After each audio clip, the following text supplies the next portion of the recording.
श्री पतंजलि महामुनये नमः.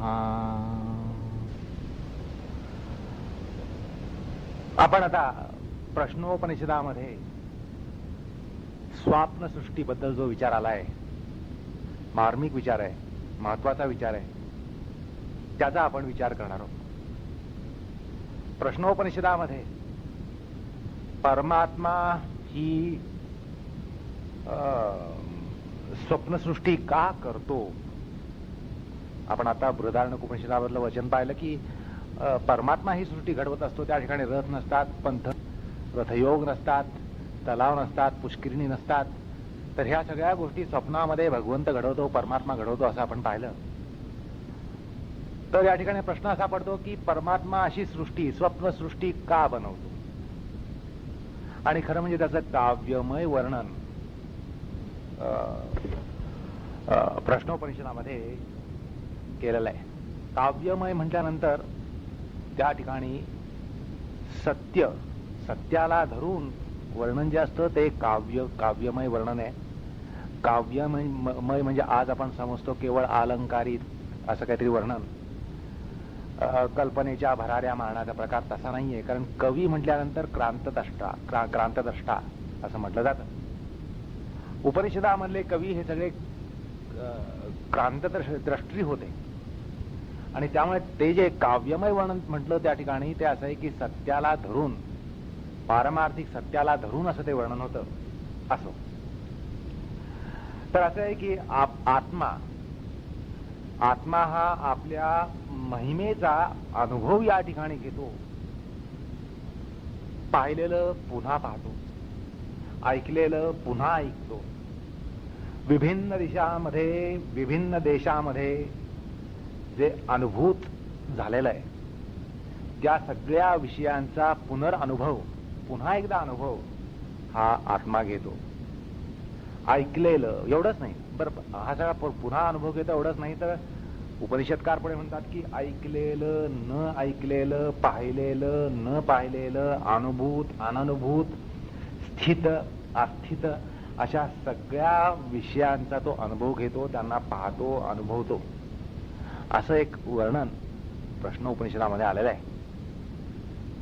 ही कंडिका अशी आहे, ऋषी म्हणतात अत्र एष देवः स्वप्ने महिमानम अनुभवति य दृष्टम अदृष्टम अनुपश्यति श्रुतम अश्रुतम एव अनुशृणोति देशादि गंतरैश्च प्रत्यनुभूतम च सच्च सर्वं पश्यति असं उपनिषदकार म्हणतात. या ठिकाणी एक वादाचा मुद्दा असा उभा केला जातो की काही वेदांती लोक स्वप्नाला जीवकृत मानतात. अलग लक्षात, स्वप्नाला जीवकृत मानतात. स्वप्नसृष्टी याचा करता परमात्मा नव्हे, परमेश्वर नव्हे, भगवंत नव्हे, जीव स्वतःच आपल्या वासनांनी सृष्टी बनवत असतो, स्वप्नसृष्टी बनवतो. अशा प्रकारचा एक पक्ष वेदांतामध्ये मानला जातो. म्हणजे एक तर हा स्वप्नसृष्टी जीवकृत असते असं म्हणतात, तर काही मायावादी ते ईश्वरकृत आहे असं मानतात. तर त्यांना या ठिकाणी असं विचारता येतं की तुम्ही जीवनिर्मित स्वप्नसृष्टी म्हणता, ईश्वर निर्मित स्वप्नसृष्टी म्हणता आणि पुन्हा जीव ब्रह्मैक्य सांगता. मायावादी लोक जीव ब्रह्मामध्ये ऐक्य सांगतात आणि त्यामुळे तुम्ही निष्कारण काहीतरी क्लिष्ट असं तर्कजंजाल करतात. म्हणजे उपनिषदामध्ये ते म्हटलं की परमात्मा ही सृष्टी बनवतो, तर ते काही मान्य करत नाही. ते म्हणतात ती जीवकृत सृष्टी आहे, जीवाने निर्मित केलेली सृष्टी आहे. आणि पुन्हा मग बरं ठीक आहे, तसं मानलं तर पुन्हा आम्ही विचारू की तुम्ही तर जीव ब्रह्मैव नापरः म्हणता, मग ती सृष्टी स्वप्नसृष्टी जीवा असं तुम्हाला म्हणण्याचं कारण काय. कारण शेवटी जीव ब्रह्मच आहे. एकूण काय तर त्यांच्या तत्वज्ञानामध्ये तार्किक मायाजालच खूप आहे. हे केवळ एक जाता जाता माहिती म्हणून हा मुद्दा सांगितला. असो, आता असं आहे की आतापर्यंत हा जो आपण स्वप्नाचा विचार या ठिकाणी पाहिला, त्या स्वप्नाच्या संदर्भामध्ये आणि सत्ता मीमांसेच्या दृष्टीने, म्हणजे स्वप्नाला सत्ता आहे, ती सत्य वस्तू आहे, असा एक विचार आल्यानंतर त्या दृष्टीनं काही विचार आपल्याला करावा लागतो. म्हणजे सत्ता मीमांसेच्या दृष्टीनं आपण म्हटलं की बाबा स्वप्नसृष्टी खरी असते, भगवंत निर्माण करतो, परमेश्वर निर्माण करतो, परमात्मा निर्माण करतो, ब्रह्म निर्माण करतो, परब्रह्म निर्माण करतो म्हटल्यानंतर अध्यात्माच्या दृष्टिकोनातून स्वप्नाला वैयर्थ काही देता येत नाही. पण असं आहे की स्वप्नाला सत्यसृष्टी मांडणं हा सत्ता मीमांसेला धरून केलेला विचार आहे आतापर्यंत. पण मनोवैज्ञानिक दृष्टीनं सुद्धा त्याचा विचार करावा लागतो, लौकिक दृष्टीनं त्याचा विचार करावा लागतो. आणि या मनोवैज्ञानिक आणि लौकिक दृष्टीनं जर विचार केला तर आपल्याला एक वर्गीकरण या ठिकाणी मांडता येतं, स्वप्नाविषयी एक वर्गीकरण मांडता येतं. आणि त्यामध्ये निरर्थक स्वप्न सुद्धा गणली जातात, त्यांची गणना करावी लागते. म्हणजे स्वप्न निरर्थक असतात हे सुद्धा मान्य करावं लागतं. पण कुठल्या भूमीवर, कुठल्या पार्श्वभूमीवर, तर मनोवैज्ञानिक आणि लौकिक स्तरावर. अलग लक्षात. म्हणजे सत्तामीमांसेच्या दृष्टीने ते सगळं सत्य आहे. स्वप्नसृष्टी सत्यसृष्टी असं जरी म्हटलं तरी असा एकांतिक विचार या दर्शनात नाहीये. तर या दर्शनामध्ये स्वप्नाचा एका मनोवैज्ञानिक स्तरावर आणि लौकिक स्तरावर विचार केला, आणि त्यामुळे स्वप्न ही काही वेळेला काही संदर्भात यथार्थात अपथार्थक असतात असं मान्य करावं लागतं. आता हे जे वर्गीकरण आहे ते असं म्हणता येतं की एक म्हणजे स्वप्न ही अन्यार्थक असतात. पहिला प्रकार म्हणजे स्वप्न ही अन्यार्थक असतात, म्हणजे अन्य अर्थ सांगणारी असतात. त्या आपल्याला स्वप्न एका प्रकारे भासतं पण त्याचा अर्थ वेगळाच असतो. म्हणजे स्वप्न एक पण त्याचा अर्थ भिन्न. स्वप्न एक पण त्याचा अर्थ भिन्न. अशा प्रकारे काही अन्यार्थक स्वप्न असतात. तर पूर्वी तुम्हाला छांदोग्य उपनिषदाचा तो प्रकार सांगितला की कर्म जर यशस्वी झालं, त्याची परिपूर्ती होत असेल, म्हणजे छांदोग्य उपनिषदामध्ये म्हटलेलं आहे की त्यावेळेला जर ते कर्म यशस्वी होत असेल तर स्वप्नामध्ये सुलक्षणी स्त्री येते. म्हणजे स्वप्नामध्ये सुलक्षणी स्त्री येणं हा झाला स्वप्न दर्शनाचा प्रकार. पण त्याचा अर्थ काय सांगतात शास्त्रकार, तर कर्माला सिद्धी आली आहे, कर्माला सिद्धी येणार आहे, कर्माला सिद्धी होत आहे, असा त्याचा अर्थ असतो. असं आपण पाहिलं. म्हणजे काय, स्वप्न एक पण अर्थ दुसरा. काही अपार्थक असतात. स्वप्नाचा दुसरा प्रकार म्हणजे अपार्थक स्वप्न, अर्थात निरर्थक आणि विकल्पात्मक स्वप्न. ज्या स्वप्नाला काही अर्थच नसतो अशी निरर्थक जी स्वप्न असतात ती अपार्थक स्वप्न असतात. आणि तिसरा प्रकार म्हणजे यथार्थक स्वप्न, ज्या ठिकाणी म्हणजे जी सत्यदर्शक असतात, ज्या ठिकाणी सत्याचं दर्शन होतं, अशी यथार्थक स्वप्नाचा तिसरा प्रकार.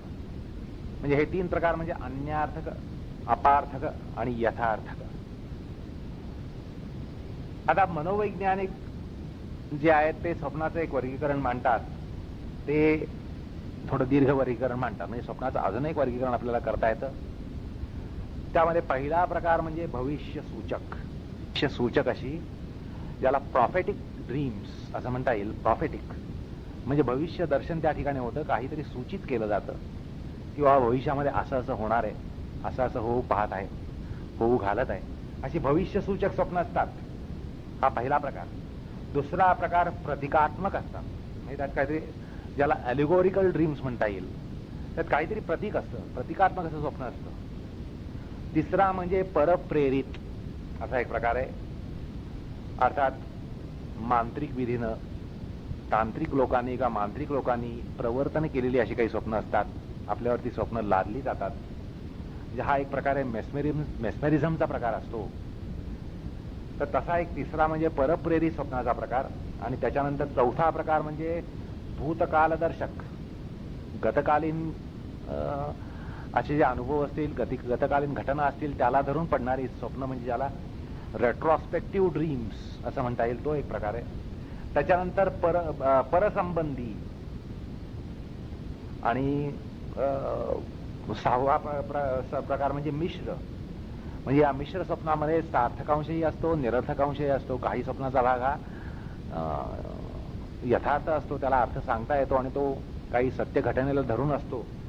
तर त्याच्यातच त्या स्वप्नाचा एखादा भाग निरर्थक असतो, काल्पनिक असतो, वैकल्पिक असतो, असा मिश्र प्रकारचा एक. आणि त्यानंतर 7वा म्हणजे चमत्कारिक असा अस्वास्थ्य कारणानं, शारीरिक अस्वास्थ्य आणि मानसिक अस्वास्थ्य या कारणाने चमत्कारिक अशी स्वप्न पडतात. तर असं आहे की मनोविज्ञानाच्या दृष्टीनं सगळी स्वप्न ही चमत्कारिक अपार्थक वाटली तरीही पूर्वी म्हटल्याप्रमाणे मनुष्य बुद्धीला स्वाप्न प्रसंगाची गती लावणं हे अशक्य असतं, शक्ती बाहेर असतं. म्हणजे संगती लावता येत नाही, संगती सांगता येत नाही, म्हणून आपण त्याला विसंगत म्हणून टाकतो. आलं का लक्षात? म्हणजे स्वप्नातली संगती ही न दिसल्यानं विसंगती दिसते. हा स्वाप्न दोष नाहीये, तर हा मनुष्याच्या अल्पबुद्धीचा, अल्पशक्तीचा दोष आहे, किंवा निसर्गाच्या सूक्ष्म व्यापारांच्या विषयी असलेल्या अज्ञानाचा दोष आहे. आलं का लक्षात? आपल्यामध्ये ह्या ज्या निसर्गामध्ये सूक्ष्म घटना घडत असतात, निसर्गाचे जे सूक्ष्म व्यापार असतात, त्याचं आपल्याला ज्ञान नसतं आणि म्हणून आपल्याला स्वप्नामध्ये आलेली गोष्ट त्याची संगती लावता आली नाही तर ती आपल्याला विसंगत वाटतात आणि आपण विसंगत ठरवतो. अर्थात याला कारण आपलं अज्ञान. म्हणजे एक तर आपल्या अशक्तीमुळे, निशक्तीमुळे आपण त्याला विसंगत ठरवतो, किंवा अज्ञानामुळे आपण विसंगत ठरवतो, कारण आपल्याला सगळ्या गोष्टींचं काही ज्ञान नसतं, सगळ्या गोष्टींची संगती सांगण्याचं सामर्थ्य आपल्यामध्ये नसतं. याचं कारण आपल्यामध्ये अज्ञान असतं. पण असं आहे की अनेक दार्शनिक, चिंतक, वैज्ञानिक हे सुद्धा स्वप्नाला वैतथ्य सांगतात, स्वप्नाला वैयर्थक सांगतात. कारण काय? तर जागृतीनं स्वप्नाला वैतथ्य येतं. जागृतीनं स्वप्नाचं मिथ्यात्व हे बुद्धिगम्य होतं. म्हणजे आपल्या स्वप्नानंतर आपण ज्याला जागे होतो, त्या जागरणामुळे, जाग आल्यामुळे आपल्याला स्वप्नामध्ये मिथ्यात्व असल्याचं जाणवतं, बुद्धिगम्य होतं त्या ठिकाणी. पण असं आहे की हा तर्क जो मांडला जातो की आपण जागे झाल्यानं स्वप्न होतं, स्वप्नामध्ये हत्ती येणं शक्य नव्हतं, आपण आपल्या घरात बसलो, आपण कुठे सर्कशीला गेलो नाही किंवा एखाद्या उद्यानामध्ये गेलो नाही, प्राणी संग्रहालयात गेलो नाही, आपण झोपले होतो, त्यामुळे जो हत्ती दिसला तो स्वप्नातला होता आणि त्यामुळे तो मिथ्या होता, आपल्या या ठिकाणी हत्ती असण्याचं कारण नाही. अशा प्रकारे काहीतरी आपण तर्क करून आपण सांगतो आणि म्हणतो की स्वप्न ही त्यामुळे मिथ्या असतात. अशा प्रकारे एक तथाकथित प्रबळ तर्क हा आपण मांडत असतो आणि स्वप्नाला खोटं ठरवत असतो. पण असं आहे की एकदा पाहिलेला पदार्थ कालांतरानं अन्य अवस्थेत दिसला तर पूर्वावस्था ज्ञान काही मिथ्या ठरवणं योग्य नसतं, ते अयोग्यच असतं. आलं का लक्षात? म्हणजे पूर्वी एखादी पाहिलेली वस्तू कालांतरानं त्याच्यामध्ये काहीतरी फरक झाला, भेद झाला, अवस्थांतर झालं असेल तर आपण पूर्वी पाहिलेली वस्तू खोटी होती, मिथ्या होती असं काही आपण म्हणत नाही. म्हणणं काही बुद्धिवादाला धरून नसतं आणि ते अयोग्य असतं. तसंच स्वाप्न अवस्थेतलं मन आणि तदनंतर जागृतावस्थेतलं मन यामध्ये परिणामांतर किंवा अगदीच विसंगती जरी दिसली तरी पूर्वानुभव रूप स्वप्न मिथ्या ठरवणं हे योग्य नाहीये, असं त्यांच्या तर्काला सबळ तर्काद्वारा उत्तर देता येतं. असे तुम्ही चैत्राला बालवयामध्ये किंवा रांगत असताना पाहिलं आणि त्याच्यानंतर एकदम 25-30 वर्षांनी ज्या चैत्राला पाहिलं तो मोठा झाला, असं म्हटल्यानंतर आज पाहतो तो चैत्र आहे म्हटल्यानंतर 25-30 वर्षापूर्वी पाहिलेला चैत्र नव्हता, तो चैत्र नव्हता, कारण ते एक रांगणारं मूल होतं. म्हणून पूर्वानुभव खोटा ठरवणं, पूर्वानुभव हे जसं योग्य नसतं ते अयोग्य असतं, तसंच स्वप्न काळामधलं मन आणि तदनंतर जागृतावस्थेमध्ये असलेलं मन ह्याच्यामध्ये एक परिणामांतर झालेलं असतं आणि त्यामुळे परिणामांतरा कारण असल्या कारणाने आपल्याला पूर्वक्षणीचं मन विसंगत वाटलं तरी त्याला विसंगत ठरवणं हे योग्य नाहीये. जसं तुम्ही बाल्यावस्थेतल्या चैत्राला खोटं ठरवत नाही, तसंच या ठिकाणी स्वप्नावस्थेतील मनाला खोटं ठरवणं हे अयोग्य. अर्थात पूर्वानुभव रूप स्वप्न मिथ्या ठरवणं हे योग्य नाहीये. असं आहे की आता सांगितल्याप्रमाणे एखाद्याला एका काळीमध्ये आपण बाल्यावस्थेत पाहिलं आणि कालांतरानं एकदम तरुणावस्थेत पाहिलं किंवा प्रौढावस्थेत पाहिलं तर बाल्यावस्था ज्ञान मिथ्या ठरत नाही. त्यामुळे तशाच प्रकारे स्वाप्न ज्ञान मिथ्या ठरत नाही.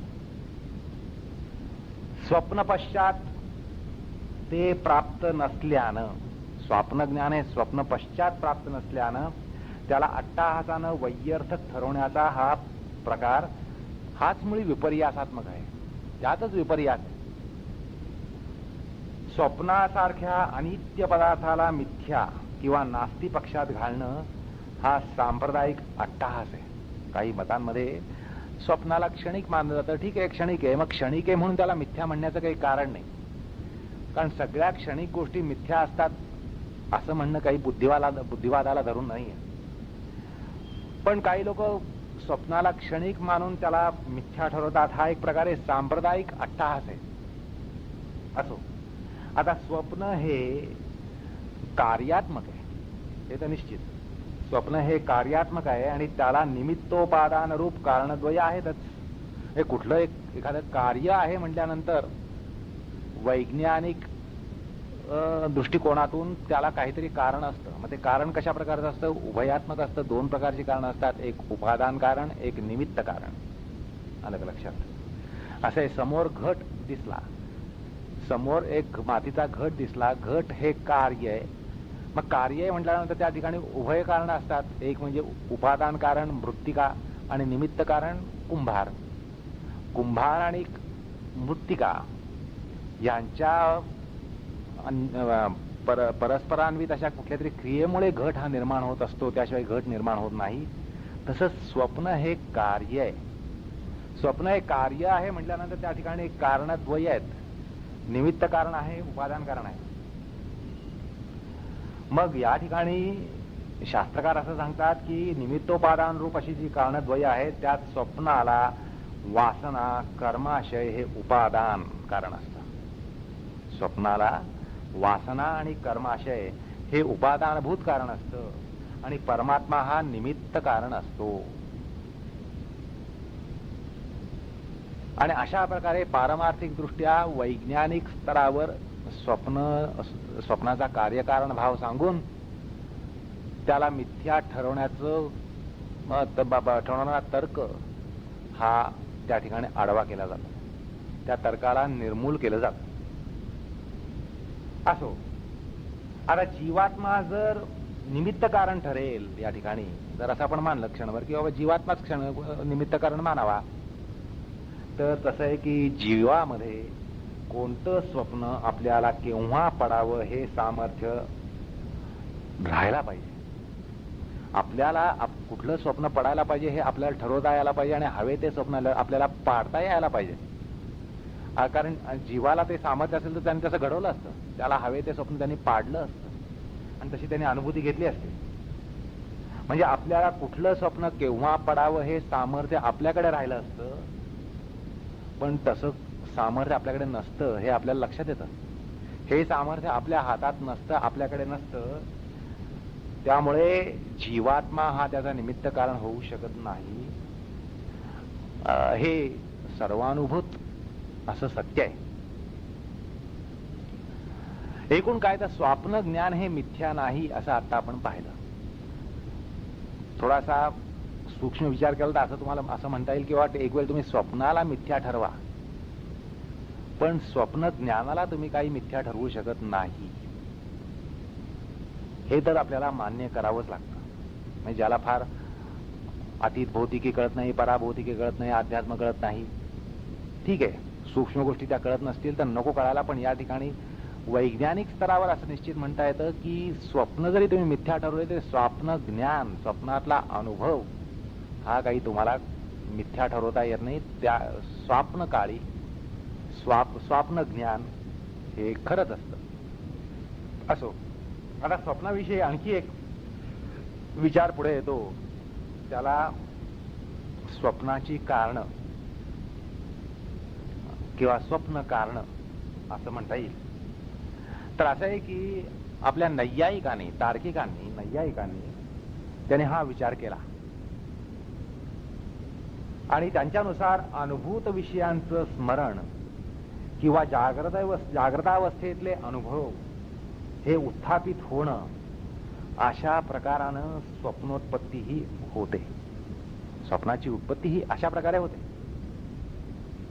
म्हणजे एक तर स्वप्ना म्हणजे अनुभूत विषयांचं स्मरण होणं किंवा जागृतावस्थेतले अनुभव हे उत्थापित होणं अशा प्रकारे स्वप्नाची उत्पत्ती होते असं ते म्हणतात.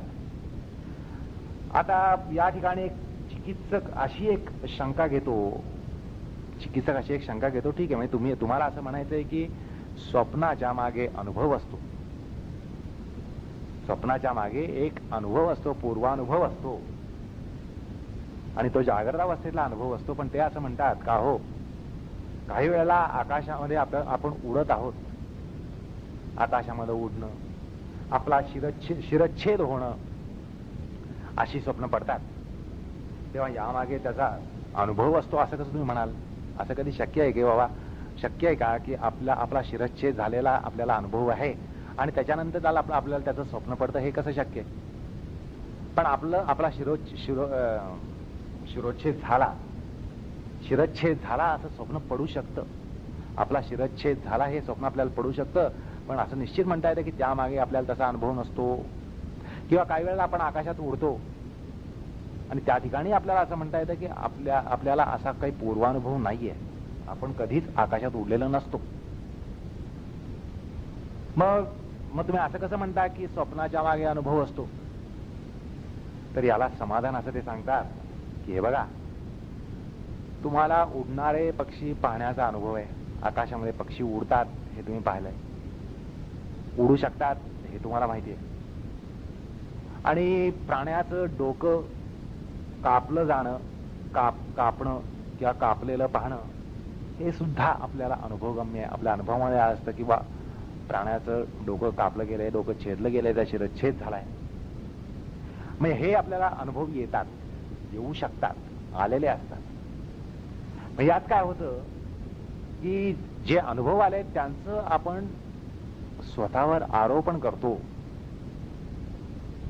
ज्याला सुपर इम्पोजिशन म्हणता येईल, असं आपण स्वतःवर त्या अनुभवांचा आरोप हा स्वप्नामध्ये करत असतो. मग पक्षी उडलेले माहिती आहेत आणि पक्ष्यांना उडताना आपण पाहिलेलं असतं, मग त्याचा आरोप आपण स्वतःवर करतो आणि स्वप्नामध्ये आपण स्वतःच उडलो किंवा उडत आहोत असा अनुभव घेत असतो.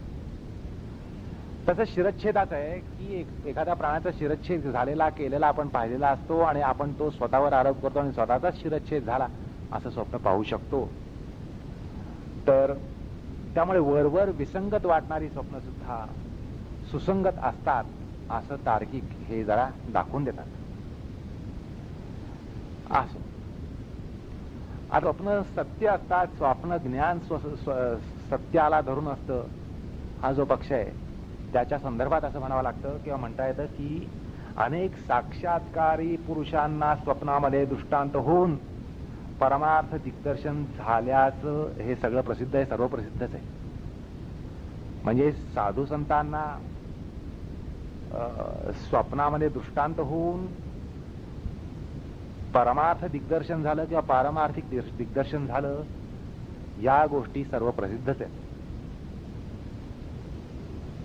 तर असं आहे की या ठिकाणी असा प्रश्न पडतो की या साधू संतांना स्वप्नामध्येच दृष्टांत का होतात, त्यांना जागृत अवस्थेमध्ये का हे सगळं दाखवलं जात नाही? जो साक्षात्कार त्यांना व्हायचा आहे, दृष्टांत जो व्हायचा आहे तो त्याच भगवंत जागृत अवस्थेमध्ये का देत नाही, त्या स्वप्नामध्येच का दिला जातो? हा एक या ठिकाणी विचारण्यासारखा प्रश्न आहे. तर याविषयी असं सांगावंसं वाटतं की हे पहा की ज्या वेळेला माणूस जागृत अवस्थेमध्ये असतो त्यावेळेला त्याच्या शक्ती ह्या सगळ्या सीमित असतात. डोळे काही विशिष्ट सामर्थ्याने पाहू शकतात, त्याच्या पलीकडे ते पाहू शकत नाही, त्याच्या अलीकडे ते पाहू शकत नाहीत. कान हे विशिष्ट मर्यादेमध्ये श्रवणक्षम असतात आणि त्या पलीकडे त्यांची क्षमता त्यांना नसते, अलीकडे नसते, पलीकडेही नसते. तर माणसाची ही जी इंद्रिय आहेत, पंचज्ञानेंद्रिय आहेत, तसंच माणसाचं मन, माणसाचं बुद्धी या सगळ्यांमध्ये एक प्रकारे सीमा पडतात. जागृत अवस्थेमध्ये सीमा पडतात आणि माणूस हा जागृत अवस्थेमध्ये त्या अर्थाने सीमित असतो. म्हणजे माणसाच्या मनावर आणि बुद्धीवर इंद्रियांचा एवढा प्रभाव असतो की इंद्रिय माध्यमानं त्याला जे होणारं ज्ञान असतं त्याद्वारा मनाला, बुद्धीला ज्ञानाची बांधणीही करता येते. आणि त्या पलीकडे, इंद्रियांच्या पलीकडे जर काही असेल, त्यांच्या सामर्थ्याच्या पलीकडे, त्यांच्या क्षमतेच्या पलीकडे जर एखादी वस्तू असेल, सूक्ष्म असेल, विप्रकृष्ठ असेल म्हणजे झाकलेली असेल, किंवा अत्यंत दूरस्थ असेल, सूक्ष्म, व्यवहित, विप्रकृष्ठ, अत्यंत सूक्ष्म किंवा झाकाळलेली भिंती पलीकडची वस्तू, पेटीतली वस्तू ज्या व्यवहित असतात, किंवा अति दूरस्थ वस्तू, यांचं ज्ञान इंद्रियांना होत नाही. म्हटल्यानंतर इंद्रियांच्या अक्षमतेचा परिणाम हा मनावर आणि बुद्धीवर हा होत असतो आणि त्यामुळे ज्ञानाची बांधणी करण्यामध्ये त्यांच्यात सुद्धा एक सीमा पडते. आलं का लक्षात? जागृतावस्थेमध्ये जीव हा जितक्या सामर्थ्यानं युक्त असतो त्याच्या तुलनेनं स्वप्नात तो जवळजवळ निस्सीम शक्तीनं युक्त असतो. म्हणजे इंद्रियांद्वारा कुठल्याही प्रकारचं बंधन किंवा सीमा या बुद्धीवर, मनावर पडत नाहीत. आलं का लक्षात? स्वप्नामध्ये पंचज्ञानेंद्रिय यांच्याद्वारा कुठल्याही प्रकारे सीमा पडत नाहीत. एरवी जागृतावस्थेमध्ये या सगळ्या सीमा पडतात. त्यामुळे जीवाला एक विशिष्ट सामर्थ्य जागृतावस्थेमध्ये असतं आणि ज्या वेळेला स्वप्नामध्ये किंवा सुषुप्तीमध्ये जीव जातो त्यावेळेला त्याचं सामर्थ्य बऱ्याच पटीनं हे वाढलेलं असतं. कारण अशा प्रकारे सीमा लादणाऱ्या गोष्टी या त्याच्यामध्ये नसतात, इंद्रिय झोपलेली असतात. त्यामुळे जागृतीच्या तुलनेनं स्वप्नामध्ये बऱ्याच अंशानं किंवा स्वप्नावस्थेमध्ये मनाला हे अधिक सामर्थ्य असतं. आणि तसंच सात्विक स्वप्नाच्या संदर्भात असं म्हणावं लागतं की सात्विक स्वप्नाच्या प्रसंगामध्ये अंतःकरणामध्ये सत्वगुणाचा बराच उत्कर्ष झालेला असतो. सात्विक स्वप्नामध्ये बराच सत्वगुणाचा उत्कर्ष झालेला असतो. मग अशा तऱ्हेनं त्या सामर्थ्यामध्ये आणखीनही वाढ होते. त्यामुळे या साधू संतांचं मन हे सात्विक जरी असलं तरी सात्विक स्वप्नाच्या प्रसंगामध्ये त्यांचं मन, अंतःकरण हे अधिक सात्विक बनतं. त्यामुळे त्यांच्या अंतःकरणाचं सामर्थ्य अजून वाढलेलं असतं. आता असं पहा की आपल्या संदर्भात सुद्धा जागृतावस्थेमध्ये जर समोर आपल्याला एखादी गोष्ट विसंगत दिसली तर आपल्या मनामध्ये शंका उभा राहतात. आपल्या मनामध्ये शंका उभा राहतात की बाबा हे काय बरोबर दिसत नाही की काय आपल्याला, की आपल्याला काही आभास होतोय का, विपर्यास होतोय का, विपर्य निर्माण होतोय का, दृष्टिदोष आहे का. अशा प्रकारे आपल्या मनामध्ये शंका येतात. कारण आपल्या बुद्धीने काही आराखडे मांडलेले असतात आणि त्याच्या चाकोरी बाहेर जर समोर काही दिसलं आपल्याला तर पहिल्या प्रथम आपल्याला त्या ठिकाणी थोडी शंका येऊन जाते की असं कसं असेल असं आपल्याला वाटतं. पण तीच गोष्ट ज्यावेळेला स्वप्नामध्ये पेश होते त्यावेळेला आपल्यामध्ये शंका कुशंका निर्माण होत नाहीत. आलं का लक्षात? असं आहे की समोर अंधारामध्ये एखादा खांब असेल तर हा मनुष्य आहे का खांब आहे अशा प्रकारे आपल्यामध्ये शंका येते. किंवा रज्जू सर्प, अंधारामध्ये पुढे जे पडलेली वस्तू आहे ती दोरी आहे का सर्प आहे, अशा प्रकारे एक शंका मनामध्ये येऊन जाते. पण स्वप्नामध्ये हा प्रकार शंका येत नाही. स्वप्नामध्ये आपण त्याला सर्प म्हणूनच बघणार. स्वप्नामध्ये अशा प्रकारे शंकांचं वादळ हे येत नाही. क्षणभर विचार कराल तर असं आपल्या लक्षात येतं की स्वप्नामध्ये एक प्रकारे निश्चयात्मक आपलं ज्ञान असतं. शंका कुशंका त्या ठिकाणी निर्माण होत नाहीत. किती जरी विसंगत गोष्ट दिसली, विसंगत गोष्ट असली, भासली, म्हणजे भासण्याचा प्रकारच नसतो, पण स्वप्नामध्ये त्या गोष्टी विसंगत वाटत नाही. आणि मग जाग आल्यानंतर आपण म्हणतो स्वप्नामध्ये विसंगती होती, पण स्वप्न अनुभव जो असतो त्यामध्ये पहिली गोष्ट म्हणजे शंका कुशंकांचं रण माजत नाही किंवा त्यांचा त्या ठिकाणी स्पर्शही नसतो. त्यामुळे काय होतं की हे जे आध्यात्मिक पारमार्थिक सत्य वगैरे आहेत, दृष्टांत आहेत, ते स्वप्नामध्ये देणं हे जास्त योग्य असतं. मग ह्याची आपण आतापर्यंत अनेक कारणं पाहिली की एकतर सामर्थ्य बरंच वाढलेलं असतं. इंद्रियांच्या सामर्थ्यामुळे ते मानवी मन किंवा त्या साधू संतांचं मन हे सीमित नसतं. त्यावेळी ते मन निस्सीम होऊन जातं. स्वप्नामध्ये आपण राहत नाही. राजा राहत नाही, रंक राहत नाही. कोणी ज्ञानी नसतो, कोणी अज्ञानी नसतो, कोणी चांडाळ नसतो, कोणी विद्वान नसतो, कोणी पंडित नसतो, कोणी संत नसतो. सगळे निद्रेमुळे एकीभूत होतात. त्यामुळे या ठिकाणी अशा प्रकारे कुठल्याही प्रकारची सामर्थ्य आड येत नाहीत. जागृत अवस्थेमध्ये आपल्या बुद्धीचं सामर्थ्य आडवं येतं. बुद्धीचं सामर्थ्य तोकडं पडत असेल तर आपल्याला ज्ञान होत नाही. मानसिक सामर्थ्य तोकडं पडेल तर ज्ञान होत नाही. पण स्वप्नामध्ये हा प्रकार संभवत नाही. स्वप्नामध्ये ह्या बेड्या तोडलेल्या असतात. या सगळ्या बेड्या ह्या तोडलेल्या असतात. त्यामुळे स्वाप्न अंतःकरण जे असतं ते ज्ञान घेण्याला बरंच समर्थ असतं असं म्हणावं लागतं.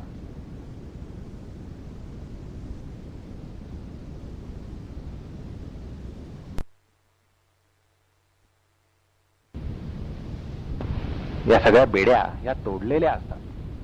त्यामुळे स्वाप्न अंतःकरण जे असतं ते ज्ञान घेण्याला बरंच समर्थ असतं असं म्हणावं लागतं. आणि म्हणून हे दृष्टांत स्वप्नामध्ये होतात. कारण स्वप्नामध्ये आपल्या अंतःकरणाचं सामर्थ्य हे वाढलेलं असतं. निद्रा सूत्र प्रसंगी तुम्हाला लक्षात असेल की प्राज्ञेन आत्मना संपरिष्वक्तो असं त्या ठिकाणी श्रुती आपण पाहिली. प्राज्ञेन आत्मना संपरिष्वक्तो, त्या ठिकाणी प्राज्ञ असा जो परमात्मा आहे, भगवान आहे, सर्वज्ञ असा जो भगवान आहे, त्याच्या मिठीत आपण असतो. त्याच्या मिठीत असतो म्हटल्यानंतर आपल्यामध्ये किती प्रकारानं सामर्थ्य वाढतं हे या ठिकाणी आपल्याला त्याची कल्पना करता येते. निद्रेचा प्रकार निद्रा सूत्र प्रसंगी सांगितला. तो जर लक्षात असेल तर त्या ठिकाणी तुम्हाला असं सांगितलं की निद्रेमध्ये आपण भगवंताच्या मिठीत गेलेलो असतो.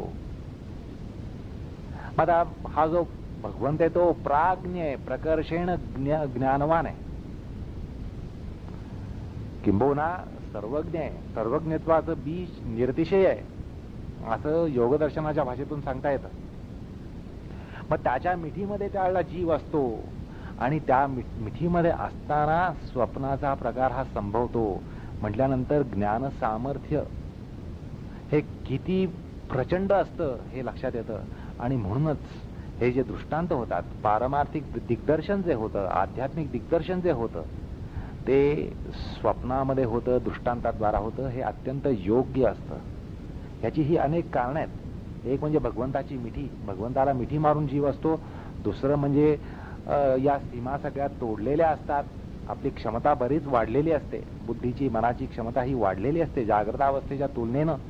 स्वप्नावस्थेमध्ये आपल्याला आपलं बुद्धी सामर्थ्य वाढलेलं असतं, मानसिक सामर्थ्य वाढलेलं असतं, संकल्पशक्ती वाढलेली असते. सगळ्या प्रकारच्या शक्ती ह्या निस्सीम झालेल्या असतात असं म्हणणं काही त्या ठिकाणी वावगं नाहीये. कारण भगवंताच्या मिठीत त्यावेळेला जीव असतो. म्हणून ती सगळी सामर्थ्य प्रकर्षितपणे उतरतात. आणि त्याच वेळेला आपल्यामध्ये किंबहुना वास्तविक पाहता संतांमध्ये, साधू संतांमध्ये ते निस्सीम सामर्थ्य त्या ठिकाणी असल्यामुळे त्यांना दृष्टांत स्वप्नात होतात, जागृतावस्थेमध्ये होत नाहीत असं या ठिकाणी त्याची कारणमीमांसा ही अशी सांगता येते. एक गंमत म्हणून असं या ठिकाणी सांगावं असं वाटतं की असं आहे आपण सगळे काही बोर्डाच्या परीक्षेमध्ये पहिले येऊ शकत नाही, विद्यापीठामध्ये पहिले येऊ शकत नाही, पदव्युत्तर अभ्यासक्रमामध्ये आपण काही पहिले येऊ शकत नाही, आपण काही सगळेच काही पहिले येऊ शकत नाही. आपल्यामध्ये कोणीतरी एखादाच पहिला येऊ शकतो. पण असं आहे की स्वप्नामध्ये आपण पहिले येऊ शकतो. ह्याचं कारण, आणि खरोखर स्वप्नामध्ये कुठल्याही प्रकारे आपल्यामध्ये निस्सामर्थ्य नसतं. आपल्यामध्ये हत्तीचं सामर्थ्य असतं, चक्रवर्ती सम्राटाचं आपलं ऐश्वर्य असतं. काय कमी असतं सांगा? स्वप्नामध्ये जो पथारीवर झोपलेला असतो भिकारी, त्याला स्वप्न पडतं की आपण राजमहालामध्ये आहोत आणि तो राजमहालामध्ये स्वप्नामध्ये राहू शकतो. कारण त्याच्यामध्ये कुठल्याही प्रकारचं सामर्थ्य त्या ठिकाणी असू शकतं. तो सिंहासारखा बलवान असतो, सिंहासारखा बलवान असतो, चक्रवर्ती सम्राटासारखा ऐश्वर्याने समृद्ध असतो. मग त्याला काय कमी असतं? काही कमी असूच शकत नाही. अशी एक निद्रावस्था ही विलक्षण आहे, त्यात हे स्वप्न संभवत असतं. आणि म्हणून हे परमोच्च ज्ञानाचे प्रकार स्वप्नावस्थेमध्ये भगवंताला आपल्या संतांना भक्तांना देणं हे त्या ठिकाणी अत्यंत योग्य होत असतं. असे तुम्हाला या ठिकाणी अत्यंत प्रगत गणित शिकवायचं म्हटल्यानंतर तुमच्यामध्ये ते शिकण्याचं सामर्थ्य नसणार. या ठिकाणी अगदी रँगलर आणून ठेवला तरी तो तुम्हाला काही गणित शिकवू शकणार नाही, प्रगत गणित काही शिकवू शकणार नाही. पण स्वप्नामध्ये तुम्हाला तो येऊन शिकवू शकतो आणि तुम्हाला शिकवलेलं गणित कळलेलं असतं. असा विलक्षण प्रकार संभवू शकतो. ह्याचं कारण म्हणजे असं आहे की यात कुठल्याही प्रकारे विसंगती नसते. अध्यात्मशास्त्र आणि गूढशास्त्र ही शोधून काढतात त्याच्यामागे कारण. हे कारण असं आहे की प्राज्ञ परमात्म्याला मिठी मारलेली असते आणि आपल्यामध्ये कुठल्याही प्रकारे त्या ठिकाणी सामर्थ्यामध्ये न्यूनता नसते. अपरिमित निस्सीम अशा सामर्थ्याने आपण स्वप्नामध्ये युक्त असतो आणि याचा आपल्याला अनुभव आहे. आणि शास्त्र त्या ठिकाणी त्याच्यामागची पीठिका ही सांगतात, अध्यात्मशास्त्र सांगतात. आणि तो प्रकार आता तुम्हाला सांगितला. त्यामुळे स्वप्नामध्ये निस्सीम सामर्थ्य असल्यामुळे दृष्टांत हे स्वप्नात होतात, हे अत्यंत योग्य आहे. भगवंत ते परिणामकारकतेने देऊ शकतो आणि तो भक्त सुद्धा ते घेऊ शकतो. आणि म्हणून ते सगळे दृष्टांत स्वप्नामध्ये होतात. असं या ठिकाणी या समस्येला उत्तर आहे, या जिज्ञासेला उत्तर. या संदर्भात असंही सांगता येतं की जागृतीच्या तुलनेनं जागृतावस्थेच्या तुलनेनं निद्रावस्थेमध्ये माणसावर बऱ्याच प्रकारे शुद्धी असते, बऱ्याच अंशाने शुद्धी असते. उपनिषद म्हणतात अत्र पिता अपिता भवती माता अमाता भवती. या ठिकाणी कोणी काही राहत नाही. एरवी आपल्यामध्ये सामर्थ्य काय असतं की आपण कोणाची तरी पिता म्हणून एक विशिष्ट सामर्थ्य बाळगतो, पुत्र म्हणून काही बाळगतो, मित्र म्हणून बाळगतो, स्वामी म्हणून बाळगतो, सेवक म्हणून बाळगतो. म्हणजे आपल्याला ही सगळी नाती काहीतरी एक सीमा लावून टाकतात की एवढ्या सीमेमध्ये तुम्हाला सामर्थ्य आहे. तुम्ही कोणाचे बाप आहात, कोणाचे पुत्र आहात, कोणाचे बंधू आहात, कोणाचे स्नेही आहात, कोणाचे सेवक आहात, कोणाचे स्वामी आहात. तुम्हाला एवढी विशिष्ट मालमत्ता आहे, तेवढ्याच मालमत्तेचे तुम्ही अधिपती आहात. विशिष्ट बुद्धी सामर्थ्याचे तुम्ही अधिपती आहात, विशिष्ट मानसिक सामर्थ्याचे अधिपती आहात. त्याच्या पलीकडे तुमच्यामध्ये सामर्थ्य नाहीये. ह्या गोष्टी आपल्याला निश्चित ठरलेल्या असतात. आपलं सामर्थ्य किती हे जागृत अवस्थेमध्ये सगळं ठरलेलं असतं. त्या पलीकडे आपल्याला सामर्थ्य असू शकत नाही. पण निद्रावस्थेमध्ये कोणी काहीही राहत नाही. उपनिषदामध्ये म्हटल्याप्रमाणे मागे सांगितलं अत्र माता अमाता भवती पिता अपिता भवती स्तेनो अस्तेनो भवती. निद्रेमध्ये राजा कोण आणि रंक कोण सगळे एकीभूत झालेले असतात. त्या ठिकाणी राजाही नसतो, रंकही नसतो. राजा नसतो, रंक नसतो. आलं का लक्षात? एकदा झोपेमध्ये माणूस गेल्यानंतर तो माणूस साधू असो किंवा अत्यंत क्रूर पाशवी असा एखादा चांडाळ असो, झोपेत गेल्यानंतर, झोपेत असल्यानंतर चांडाळ राहत नाही आणि साधू राहत नाही, संत राहत नाही. कारण म्हणजे याचा दुसरा अर्थ असा की कुठल्याही प्रकारची प्रकारच्या सीमा आपल्या सामर्थ्यावर या स्वप्नामध्ये पडू शकत नाहीत. ह्याचं कारण स्वप्न ही निद्रांतर्गत असते. निद्रेमध्ये आपल्यामध्ये एवढं सामर्थ्य आलेलं असतं आणि त्यामुळे ह्या निस्सीम सामर्थ्या कारण स्वप्नामध्ये फार विलक्षण सृष्टी ही प्राप्त होऊ शकते. हे स्वप्नाला स्वप्न म्हणून बघण्याचं कारण आहे स्वप्नामध्ये खरोखर आपल्यामध्ये विलक्षण सामर्थ्य आलेलं असतं. कुठल्याही प्रकारच्या सीमा आपल्यावर नसतात. स्वप्नामध्ये किंवा निद्रेप्रमाणे स्वप्नामध्ये रंक नसतो, राजा नसतो, पिता नसतो, माता नसते, पुत्र नसतो, स्वामी नसतो, सेवक नसतो, कोणीच नसतं, कोणी काहीच नसतं. असा तो प्रकार असतो. म्हटल्यानंतर कुठे सीमा आल्या? कुठलीही सीमा त्या ठिकाणी आपल्याला अटकाव घालू शकत नाही, आपल्यावर सीमा लादू शकत नाही. आपण खरोखर निस्सीम होतो.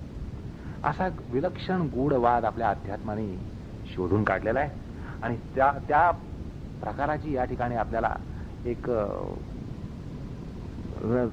तात्विक पीठिका मिळून आपण या समस्येला उत्तर देऊ शकतो आणि समाधान पाहू शकतो. आणि असं बघा, म्हणूनच आपल्या परंपरेमध्ये निद्रेमध्ये म्हणजे निद्रा आपल्याला निरवंचपणे आणि लवकर लागावी, भरपूर लागावी, योग्य लागावी, म्हणूनच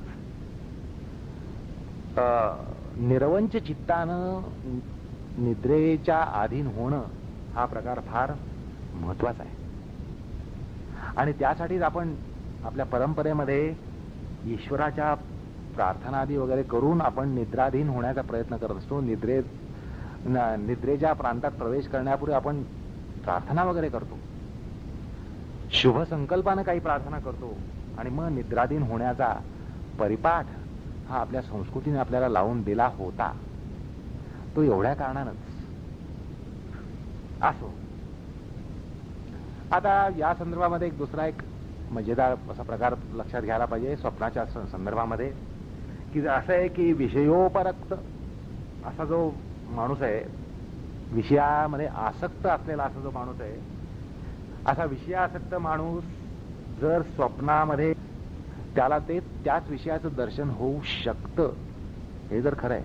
असं आहे की आपल्याला ज्यामध्ये आसक्ती असते, आपल्याला मोह असतो, जबरदस्त लोभ असतो, तर ही जी आपल्यामध्ये आसक्ती असते, विषयाप्रती आसक्ती असते, त्याचा प्रभाव स्वप्नामध्ये पडतो हे आपल्याला मान्य करावं लागतं. म्हणून त्याला एक प्रकारे ऑब्सेशनल ड्रीम्स असं म्हणतात. आणि तो प्रकार आपल्या अनुभवात आहे. एखाद्या गोष्टीचा आपल्याला जर ध्यास लागला, आपल्याला एखाद्या गोष्टीचा ध्यास लागला, तर आपल्याला स्वप्नामध्ये तीच गोष्ट येते.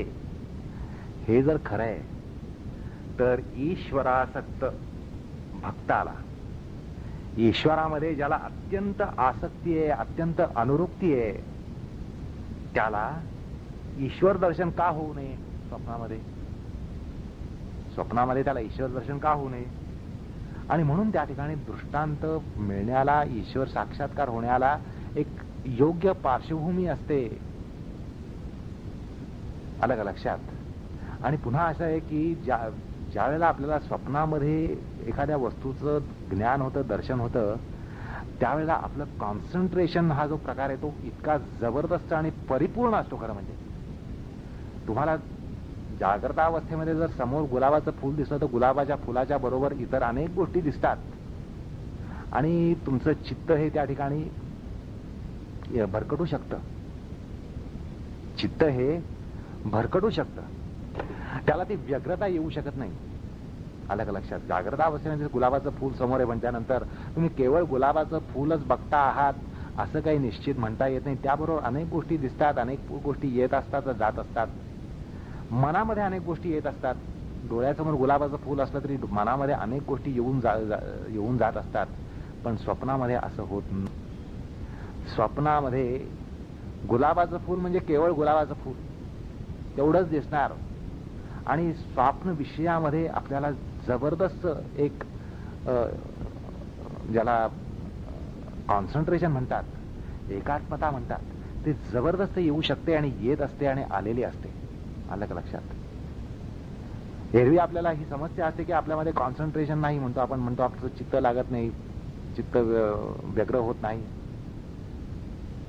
मन कुठे जोडून येत नाही, मन भरकटतं. ही समस्या स्वप्नामध्ये कधी आली आहे? शक्यच नाही. स्वप्नामध्ये ही समस्या कधीच येत नाही. स्वप्नामध्ये आपल्याला जी वस्तू दिसते ती तेवढीच दिसत असते. मनामध्ये दुसऱ्या कुठल्याही विचाराचं चक्र चालू नसतं. आता तुमच्या पुढे गुलाबाचं फूल ठेवलं तर तुम्ही केवळ गुलाबाचं फूल पाहणार नाही, त्याच्याबरोबर अनेक प्रकारचे विचार हे मनामध्ये येत असतील आणि जात असतील. पण स्वप्नामध्ये तुम्हाला गुलाबाचं फूल दिसलं तर केवळ गुलाबाचं फूलच दिसणार. हा एक प्रकार सुद्धा लक्षात घेतला पाहिजे. मग असं आहे की पारमार्थिक ज्ञानाला ह्या सगळ्या शक्ती ज्या लागतात, कॉन्सन्ट्रेशन पॉवर म्हणा, बौद्धिक शक्ती म्हणा, बौद्धिक सामर्थ्य, मानसिक सामर्थ्य, एकाग्रता सामर्थ्य, या सगळ्या गोष्टी ज्या लागतात त्या स्वप्नामध्ये सहज प्राप्त असतात. कुठलेही उठाठेव त्या ठिकाणी करावी लागत नाही. सहजपणे, स्वाभाविकपणे ती तन्मयता म्हणा, तद्रूपता म्हणा, एकाग्रता म्हणा, या सगळ्या गोष्टी स्वप्नामध्ये सहज प्राप्त असतात.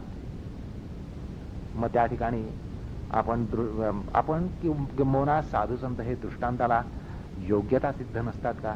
अत्यंत योग्यता सिद्ध असतात. योग्यता सिद्धी ही परिपूर्ण असते त्या ठिकाणी आणि तीच खरी योग्य वेळ असते. सगळ्या गोष्टी अत्यंत यथायोग्य असतात आणि म्हणूनच स्वप्नामध्ये दृष्टांत होतात असंही या ठिकाणी आपण समजून घेऊ शकतो. असो, आता दुसरी एक अशी गोष्ट आहे की जसं आपल्याला अप्राप्य अशी जी वस्तू असते ती आपल्याला आपण स्वप्नामध्ये प्राप्त करून घेऊ शकतो की नाही? एरवी जी अप्राप्य गोष्ट आहे व्यवहारामध्ये, जीवन व्यवहारामध्ये, जागृत अवस्थेमध्ये जे आपल्याला अनेक अप्राप्य गोष्टी आहेत, पण स्वप्नामध्ये त्या प्राप्य होतात की नाही? तसंच संसारामध्ये, जागृत अवस्थेमध्ये अप्राप्य पारमार्थिक अनुभव जे असतात ते स्वप्नामध्ये प्राप्त होऊ शकतात.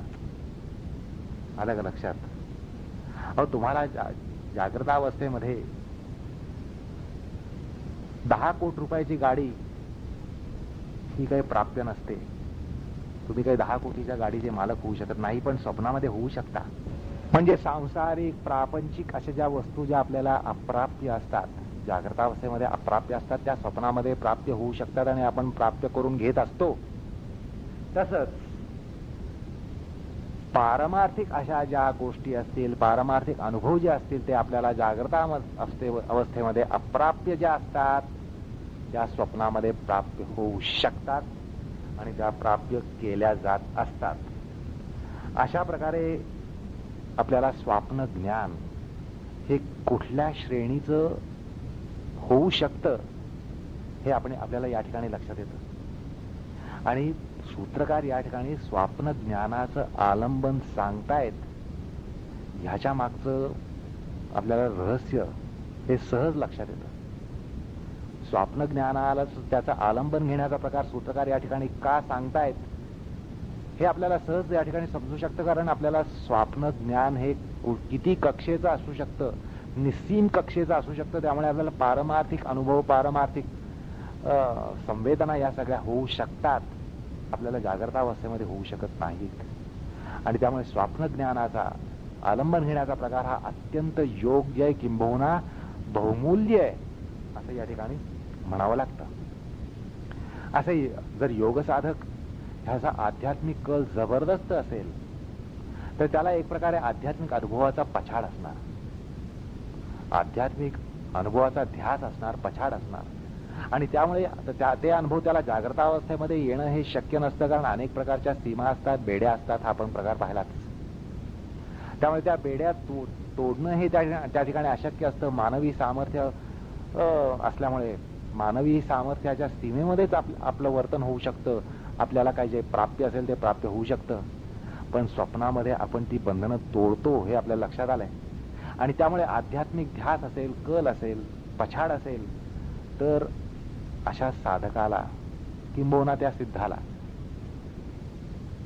किती श्रेणीचा आणि कुठल्या टप्प्याचा अनुभव हा स्वप्नात येऊ शकतो ह्याची आपण कल्पना करू शकतो.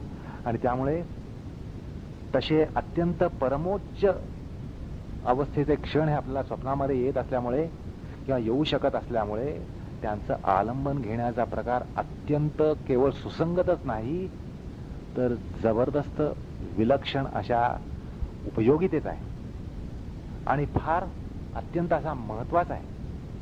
असं या ठिकाणी आपल्याला म्हणावं लागतं. आणि असं आहे की हे जे सात्विक स्वप्नातले अनुभव आहेत ते निश्चितच आक्लिष्ट वृत्तीचे त्या वर्गाचे असतात, आक्लिष्ट वृत्तीच्या वर्गाचे असतात. त्यामुळे त्या वृत्ती स्मृतिकोशामध्ये आपल्याला जपून ठेवता येतात, ठेवाव्या लागतात, ठेवल्या जातात, असा काही प्रकार संभवू शकतो. आणि असं आहे की ज्याप्रमाणे जीवनामध्ये एखादा सुखद क्षण हा स्मृतीला चाळवून आपण वेळोवेळी त्याला जागवत असतो आणि त्यामध्ये आपण रमत असतो, स्वप्नरंजन करत असतो. आलं लक्षात? म्हणजे आपल्याला जर एखादा सुखद अनुभव आला असेल तर आपण त्याला वेळोवेळी चाळवत असतो त्या स्मृतीला आणि त्याचा अनुभव घेतो, त्याच्यात रमत असतो आणि मग मनातला शीण हा आपण कमी करत असतो. हा आपला अनुभव आहे. मानसिक शीण, मानाची जाड्य, म्हणजे मनाची जडता, जाड्य, या सगळ्या गोष्टींपासून आपण मुक्त होतो केवळ स्मृतीला चालना देऊन आणि त्या सुखद क्षणाचं अनुस्मरण करत आपण त्यात रमत असतो.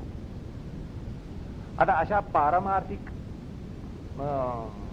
अशा सुखद किंबहुना परमोच्च सुखद अशा ज्ञानाला, स्वप्न ज्ञानाला स्मृतीद्वारा चाळवून चित्ताला त्या आक्लिष्ट वृत्तीद्वारा आपला चंचल धर्म सोडावयास लावून एकाग्र धर्म बाणवण्याचा हा येथे अत्यंत परिणामकारक प्रकार सूत्रकार सांगतायत. आलं का लक्षात?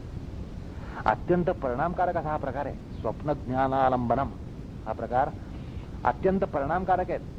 कारण आपण आता सांगितल्याप्रमाणे व्यवहारामध्ये अनुभव घेतो की आपण सुखद स्मृतींना चालना देतो आणि आपल्या मनामधला जो काही ताणतणाव असेल, दुःख असेल, हे असेल, शोक असेल, हे सगळे शोक वगैरे आपण त्या क्षणासाठी आपण तरून जातो आणि त्या सुखद अनुभवाच्या स्मृतीमध्ये आपण रमतो, आपली दुखणी विसरतो, आपली दुःख विसरतो, आपले शोक विसरतो. मग तसंच या ठिकाणी हा जो आक्लिष्ट स्वप्नाचा अनुभव आहे त्याला चालना देऊन किंवा त्याला चाळवून किंवा चाळवून त्याला उत्थापन देऊन आपण आक्लिष्ट स्मरणवृत्तीचा या ठिकाणी प्रकार हाताळू शकतो. आणि हा स्वप्न ज्ञानाच्या आलंबनाचाच प्रकार आहे आणि तो किती परिणामकारक असेल हे आपण या ठिकाणी सहज लक्षात घेऊ शकतो. कारण आपल्या प्रापंचिक आणि सांसारिक समस्या यांच्यावर आपण केवळ त्या सुखद क्षणांच्या स्मरणाने आपण त्याच्यावर मात करत असतो. हा आपला अनुभव आहे, हा आपला अनुभव आहे आणि आपण त्याचा उपयोग आणि त्याचा विनियोग करत असतो. मग या ठिकाणी स्वप्न ज्ञानाच्या आलंबनाचा प्रकार सूत्रकार सांगतात तो किती परिणामकारक आहे ह्याची कल्पना प्रत्येकाला मनाशीच करता येईल. असो, आता असं आहे की स्वप्नाला जर मिथ्या मानलं तर त्याला मिथ्या मानण्याबद्दल म्हणजे जसा जर निश्चय झाला की स्वप्न हे मिथ्या असतात तर तशा आक्लिष्ट स्वप्नांचं आलंबन घेणं किंवा त्यांना ज्ञानात्मक वृत्तीमध्ये चित्ताला स्थापित करणं हा प्रकार जमणार नाही. म्हणजे एकदा तुम्ही स्वप्नाला खोटं ठरवलं, पक्केपणे खोटं ठरवलं तर तुम्हाला असं स्वप्न ज्ञानालंबनम घेण्याचा प्रकार तुम्हाला करता येणार नाही, तो संभवणार नाही. एकदा तुम्ही स्वप्नाला मिथ्या ठरवलं तर त्याच्यात तुम्ही रमणार नाही. त्यामुळे या प्रसंगात असंही सांगता येतं की सूत्रकारांचं असं पक्क मत आहे की स्वप्नसृष्टी ही सत्य असते आणि पारमार्थिक स्तरावर आपण त्याचा विचार केला आणि तोच पक्ष सूत्रकारांचा आहे. ते सूत्रकार या ठिकाणी स्वप्नाला वैयर्थक ठरवत नाहीत सर्वशः, किंवा ज्याला आत्यंतिक म्हणतात, आत्यंतिक त्याला विपर्यय ठरवत नाहीत, आत्यंतिकतः त्याला मिथ्या ठरवत नाहीत. असं मत निश्चित आहे असं या ठिकाणी म्हणता येतं. कारण ते स्वप्न ज्ञानाचं आलंबन घ्यायला सांगतात, त्या अर्थी तसं निश्चितच होतं. आलं का लक्षात? म्हणजे आपण स्वप्न ज्ञानाला जर मिथ्या ठरवत असू तर असं आलंबन घेण्याचा प्रकार संभवणार नाही.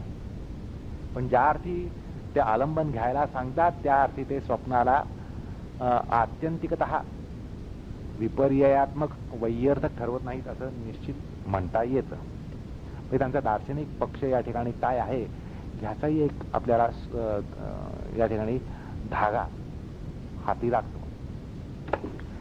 आलं का लक्षात? कारण असं आहे की बा एकदा स्वप्नाला वैयर्थ ठरवून टाकलं तर त्याचं आलंबन घेताना चित्तामध्ये विक्षेप निर्माण होते. आलं का लक्षात? जे खोटं आहे, जे मिथ्या आहे, त्याचं आलंबन घेताना चित्त सहज आलंबन घेणार नाही. अनेक शंका कुशंका काढेल, त्यात विक्षेप निर्माण होतील. त्यामुळे अशा चित्तस्थैर्याच्या उपायापासून वंचित व्हावं लागेल. योगसाधक म्हणून तुम्ही स्वप्नाबद्दल हा जर पक्ष मनात पक्का केला की स्वप्न ही खोटी असतात, मिथ्या असतात, वैयर्थक असतात, तर तुम्हाला हा महत्वाचा प्रकार हाताळता येणार नाही. आणि अशा चित्तस्थैर्याच्या उपायापासून वंचित व्हावं लागेल. कारण स्वप्न हा भ्रम आहे. अशा धारणेनं, अशा बुद्धिधारणेनं स्वप्न अनुभवाविषयी तिटकारा निर्माण होईल, दुजाभाव निर्माण होईल, उपहास निर्माण होईल, उपेक्षाभाव निर्माण होईल. आणि उपेक्षित विषयामध्ये चित्ताला स्थैर्यासाठी आलंबन घेणं किंवा घेता येईल असं म्हणणं हे अत्यंत विसंगत ठरेल. ते शक्यच होणार नाही. आलं का लक्षात? हा उपाय अजिबात हाताळता येणार नाही. आता असं आहे की या एकूण प्रकरणामध्ये आपण स्वप्नाचा विचार केला, ज्ञानाचा, स्वप्न ज्ञानाचा विचार केला आणि स्वप्न ज्ञानाच्या आलंबनाचा विचार केला.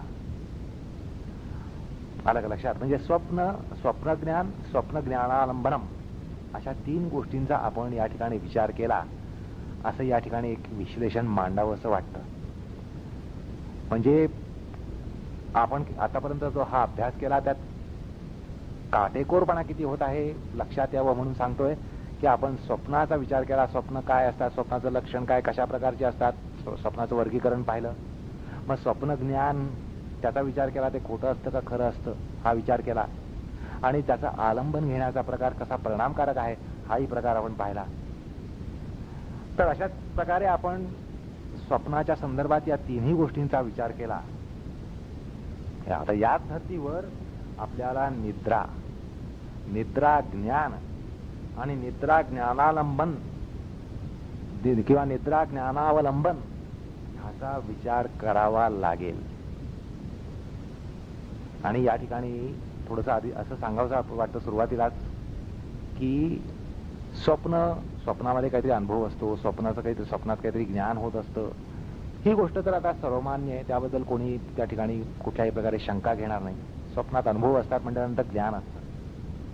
त्यामुळे त्या ज्ञानाचं आलंबन घेणं हा प्रकार एक वेळ आपण सुसंगत मानू, ठरवू, त्यात काही प्रत्यवाय नाही. पण निद्रा आणि निद्रा ज्ञान,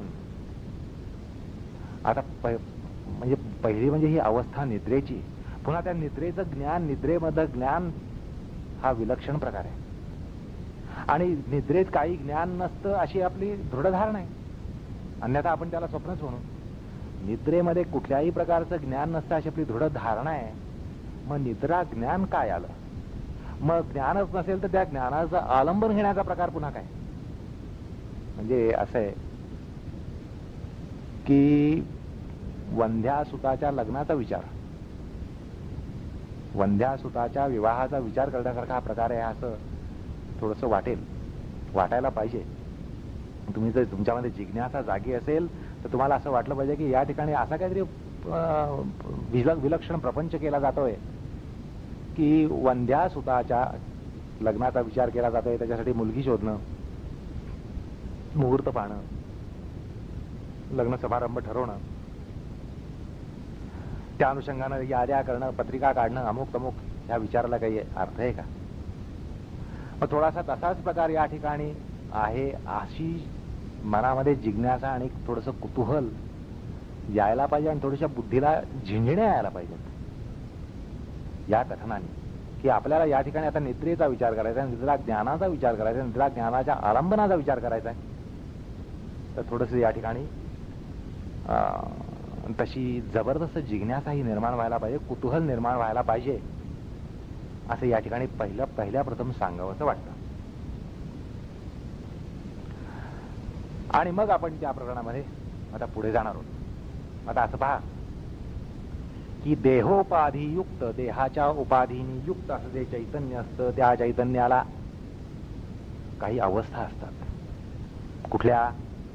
जागृतावस्था, स्वप्नावस्था, सुषुप्त्यावस्था, तुरीयावस्था, मूर्छावस्था. या अवस्था देहोपाधीयुक्त चैतन्याला असतात, यांचे अनुभव येतात असं शास्त्र सांगतं. त्यामुळे सर्वप्रथम या ज्या अवस्था आहेत त्या अवस्था काय असतात त्यांचं आपण लक्षण बघूया. कारण आपल्याला ती निद्रेचं या ठिकाणी लक्षण आहे ते पण बघावं लागेल. पण त्याचं यथार्थ आणि योग्य आकलन व्हावं म्हणून आपल्याला इतर या ज्या अवस्था आहेत त्यांचं सुद्धा थोडंसं प्राथमिक ज्ञान होणं हे या ठिकाणी आवश्यक आहे. म्हणून आपण या अवस्थांची लक्षणं करूया. जागृत अवस्थेचं लक्षण काय, स्वप्नावस्थेचं लक्षण काय, आता ते पाहून झालं. सुषुप्त्यावस्थेचं लक्षण काय, तुरीयावस्थेचं लक्षण काय आणि मूर्छावस्थेचं लक्षण काय. तर असं आहे की जागृतावस्थेचं लक्षण करताना सर्वसारोपनिषदामध्ये असं म्हटलंय, मन आदि चतुर्दश करणैः पुष्कलैर आदित्यादि अनुगृहीतैः शब्दादीन विषयान स्थूलानि यत् उपलभते तत् आत्मनो जागरणम असं उपनिषदकार म्हणतात. आणि स्वप्नावस्थेचं लक्षण त्या उपनिषदात काय केलं आपण हे पूर्वी पाहिलं. पण पुन्हा याच्या तुलनेनं या ठिकाणी आपल्या लक्षात घेता यावं म्हणून पुन्हा या ठिकाणी त्याचं लक्षण सांगतो. सर्वसारोपनिषदामध्ये स्वप्न अवस्थेचं लक्षण करताना असं म्हटलंय, मनात चतुर्दश करणैः पुष्कलैः आदित्यादि अनुगृहीतैः शब्दादिनी विषयान स्थूलानि यत् उपलभते तत् आत्मनो जागरणम. तत् वासनारहित चतुर्भिः करणैः शब्दादि अभावे अपि वासनामया शब्दादिनी यत् उपलभते तदात्मनः स्वप्नम असं स्वप्नाचं लक्षण त्यांनी केलेलं आहे. मग सुषुप्तीचं लक्षण करताना त्या उपनिषदात असं म्हणतात, चतुर्दश करण उपरमात विशेष विज्ञान अभावात यदा तदात्मानं सुषुप्तम. आणि सूत्रकारांनी त्या ठिकाणी सुषुप्तीचं लक्षण केलेलं आहे. अभाव प्रत्यालंबना वृत्ती निद्रा आणि त्याचा आपण विचार केलाय. अशा प्रकारे तिसऱ्या अवस्थेचं लक्षण शास्त्रामध्ये झालेलं आहे. मग चौथी जी तुरीयावस्था आहे त्याचं लक्षण ही एक योगजावस्था आहे. तुरीयावस्था ही एक योगजावस्था आहे, योगातल्या समाधीची अवस्था आहे. त्याचं लक्षण करताना सर्वसारोपनिषदामध्ये म्हटलेलं आहे, अवस्थात्रयाभावात भावसाक्षी स्वयं भावाभावरहितम नैरंतर्यच ऐक्यम यदा तदा तत् तुरीयम असं म्हटलेलं आहे. म्हणजे असं की अवस्था त्रयांचं जे उत्पत्ती लय जाणणारा आणि स्वतः निरंतर भावरहित राहणारा असा जो सर्वसाक्षी चैतन्य त्याच्याशी ऐक्य, त्या भगवंताशी ऐक्य ही तुरीयावस्था आहे. आता मूर्छेविषयी असं सांगावं वाटतं की ब्रह्मसूत्रकार तिला अर्ध सुषुप्ती म्हणतात. वेदांतामध्ये ब्रह्मसूत्रामध्ये मूर्छावस्थेला अर्ध सुषुप्ती असं म्हटलेलं आहे. आणि त्याचं लक्षण एका उपनिषदामध्ये सापडतं, पैंगलोपनिषदामध्ये त्याचं लक्षण सापडतं. त्यात असं म्हटलंय, अकस्मात मुद्गरदंडादैः ताडित वभ्या ज्ञानाभ्यामिंद्रिय संघातैः कंपन्निव मृततुल्या मूर्छा भवती. अशी ती मृततुल्य अवस्था असते, मृत्युतुल्य अशी अवस्था असते असं म्हटलंय. तर अशा प्रकारे या चार अवस्था आपल्या शास्त्रामध्ये सांगितल्या आहेत. आणि ही जी निद्रावस्थेचा आपण या ठिकाणी त्याविषयी नव्य वेदांत्यांनी विपर्यस्त विचार हा प्रस्तुत केलेला आहे. ज्यांनी थोडंसं वेदांत वगैरे बघितला असेल त्यांची गैरसमजूत पहिल्यांदा काढणं हा महत्वाचा भाग आहे. हा महत्वाचा प्रकार आहे. ज्यांनी थोडंसं अध्यात्म वाचलं असेल आणि काही कुठे निद्रेविषयी जर काही वाचलं असेल तर त्यांनी नव्य वेदांत्यांनी विपर्यस्त विचार प्रस्तुत केलेला आहे, त्यामुळे पहिल्यांदा त्याचा समाचार घेणं या ठिकाणी कर्तव्य ठरतं. तर असं आहे की 9व्या आध्यात्मिक ग्रंथामध्ये तुम्हाला असं वाचायला मिळेल, की असं वाचलं असेल कदाचित, की निद्रा म्हणजे चित्तावर डांबराचा लेप. निद्रा म्हणजे चित्तावर डांबराचा लेप, काळ्या कुट्ट डांबराचा लेप. ती एक निर्ज्ञानावस्था असते. अशा प्रकारे मतं प्रस्तुत झालेली आहेत. आणि त्यांचे निद्रेविषयी विचार जे आहेत ते अतिशयोक्तीनं आणि विपर्यासानं प्रस्तुत आहेत. आणि त्यांना अनुसरणाऱ्यांनी योगदर्शनावर काही म्हणजे ज्या नॉन क्लासिकल टीका आहेत असं म्हणावं लागेल, त्यामध्ये निद्रा ही अत्यंत हेय पक्षात घातलेली आहे. असं आहे की गुणत्रय मीमांसेनुसार, गुणत्रय संघातानुसार निद्रेला त्यांनी साहजिकच तमोप्रधान अवस्था ठरवली. तमोप्रधान अवस्था अशी असं त्याला मानलं. पण असं आहे की चित्त सत्वप्रकर्षासाठी या तमोभूत अवस्थेचं आलंबन घेण्याचा प्रकार जो सूत्रकार सांगतात त्यात ते लोक गडबडून जातात. म्हणजे मुख्य म्हणजे हे लोक निद्रेला तामसिक अवस्था समजतात. पण असे तुम्ही जरी तसं समजत असला तरी या ठिकाणी असं बघा की सूत्रकार या तमप्रकर्षित अवस्थेमध्ये चित्त सत्व प्रकर्षासाठी त्या तमभूत अवस्थेचं आलंबन घेण्यासाठी सांगतात. त्यात काहीतरी स्पृहणीय आहे. स्पृहणीय असं औचित्य त्यांनी साधलेलं आहे असं म्हणावं लागतं. आलं का लक्षात? एरवी एक मनोविज्ञानाच्या पार्श्वभूमीवर आपण निद्रेला हेय पक्षात घालणार नाही. हे कारण निद्रा म्हणजे काय डांबर, निद्रा म्हणजे काय काळाकुट्टा अंधकार, निद्रा म्हणजे काय निर्ज्ञानावस्था, असं आपण सर्वसामान्यपणे निद्रेबद्दल मनोवैज्ञानिक मत मांडू. पण असं आहे की सूत्रकारांनी ही जी तमोप्रधान अवस्था असं जरी आहे असं मानलं क्षणभर, तरी त्या अवस्थेच्या ज्ञानाचं आलंबन सत्व प्रकर्षासाठी सांगितलंय. चित्त प्रसादन म्हणजे सत्व प्राकर्ष, मनस स्थिती निबंधनी म्हणजे सत्व प्राकर्ष. तर त्यासाठी ह्या उपायाचं आलंबन घ्यायला ते सांगतायत की अशा आलंबनाचा उपाय सांगतायत. यात काहीतरी स्पृहणीय आहे, स्पृहणीय औचित्य त्यांनी साधलेलं आहे. आणि केवळ तेवढंच नाही, केवळ औचित्य साधलंय असं नाही, तर निद्रेच्या अलौकिक अंगाचं निर्देशन केलं आहे. ज्याला तुम्ही काळा कुट्टा अंधकार म्हणता, डांबर म्हणता. अहो ती झाली एक बाजू. क्षणभर मानूया आहे खरी आहे ती बाजू, असं मानूया की खरोखर तमोप्रधान अवस्था आहे, चित्तावर डांबराचा लेप आहे, ठीक आहे. पण ती एकच बाजू आहे. दुसऱ्या बाजूचं दिग्दर्शन किंवा त्याच्या दुसऱ्या भागाचं निर्देशन सूत्रकार या ठिकाणी करतायत. आणि विलक्षण जिज्ञासेचा प्रश्न आहे, जिज्ञासेचा प्रांत आहे हा. निद्रा म्हणजे काही नाही असं समजून जिज्ञासेला थांबवणं हा प्रकार अत्यंत अनुचित आहे. कारण सूत्रकार काहीतरी विलक्षण सांगतायत.